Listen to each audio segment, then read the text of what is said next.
There are objects in the galaxy that carry more than just weight. They carry echoes. Echoes of battles fought, lessons learned, and destinies forged. Few objects embody this more profoundly than a lightsaber. And among them, one particular blue-bladed weapon stands as a silent chronicler of the Skywalker saga, its story far from over even after its apparent end. For years, that very saber, Anakin Skywalker's original blade, was believed lost to the sands of time after its wielder, Luke Skywalker, lost it in a desperate duel on Bespin. Yet, fate, as it often does, had other plans. This weapon, steeped in both tragedy and heroism, found its way into the hands of Rey, a scavenger on Jakku, who unknowingly became its next guardian.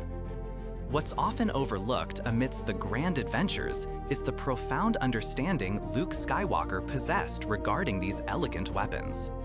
His own iconic green-bladed lightsaber, crafted after the loss of his father's, was a testament to his skill, not just as a duelist, but as a builder. He knew the intricate dance of the Force within the Kyber crystal, the delicate engineering required to channel its raw power. This was knowledge he gained through study, through reflection, through the very essence of Jedi philosophy. His green blade wasn't just a tool, it was an extension of his being, a physical manifestation of his journey from farm boy to Jedi Master. The blue blade, however, carried a different burden. It was a link to a past Luke had struggled to reconcile, a future he had perhaps unintentionally complicated. When it finally reunited with Rey, it was a symbol of hope, a bridge to a legacy she was only just beginning to comprehend. But legacies, like ancient relics, can be fragile. In a desperate struggle, a clash of wills and power between Rey and Kylo Ren, that very saber, the crucible of generations, was violently shattered. Its vibrant blue light extinguished, its Kyber crystal fractured, the weapon lay broken, a stark reflection of the fractured Skywalker family itself. For Rey, the breaking of the saber was more than just the loss of a weapon, it was a profound blow to her spirit.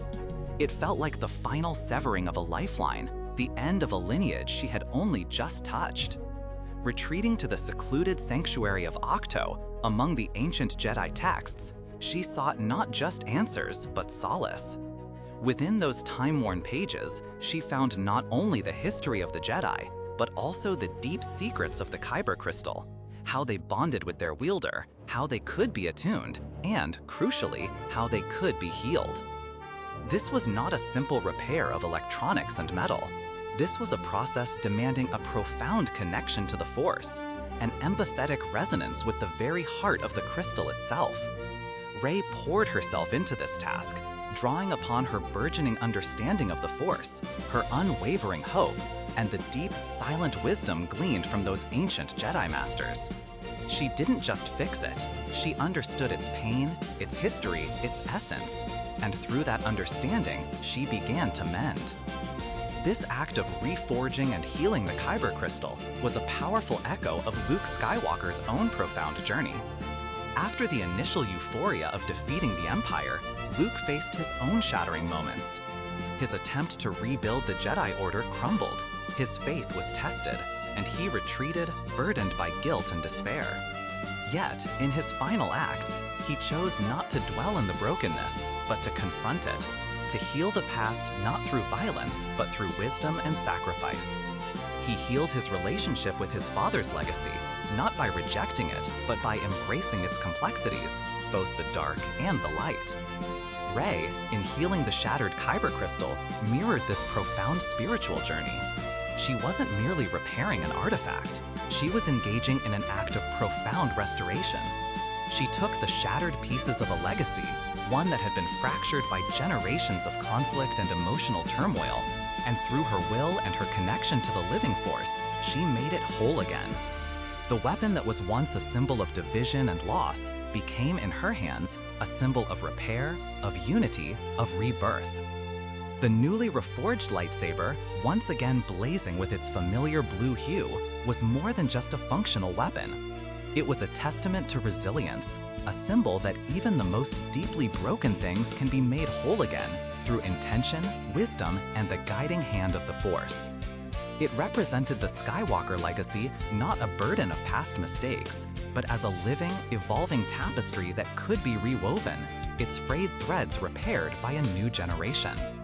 Rey, by this act, demonstrated that true strength lies not just in wielding power, but in the courage to mend, to build, and to carry forward the light even when darkness seems to have won. She wasn't just inheriting the legacy, she was actively, painstakingly repairing it, piece by shattered piece. This was the quiet, profound act that solidified her place not just as a wielder of the Skywalker Blade, but as a guardian and a healer of its very essence. The story of that blue blade from Anakin's hand to Luke's and finally to Rey's isn't just about battles and heroes. It's a timeless narrative about inheriting the past, confronting its brokenness, and finding the wisdom and the will to make it whole again. Rey's act of reforging was a profound statement that healing is possible, and that from shattered pieces, something even stronger, more beautiful, and more hopeful can emerge. It reminds us that legacies aren't just passed down, they are constantly being built, refined, and sometimes tenderly repaired. What are your thoughts on this powerful act of repair? Do you see other moments in the Star Wars saga where healing rather than destruction played a pivotal role? Share your insights in the comments below. And if you enjoyed this reflection, consider subscribing or following for more journeys into the heart of these compelling stories.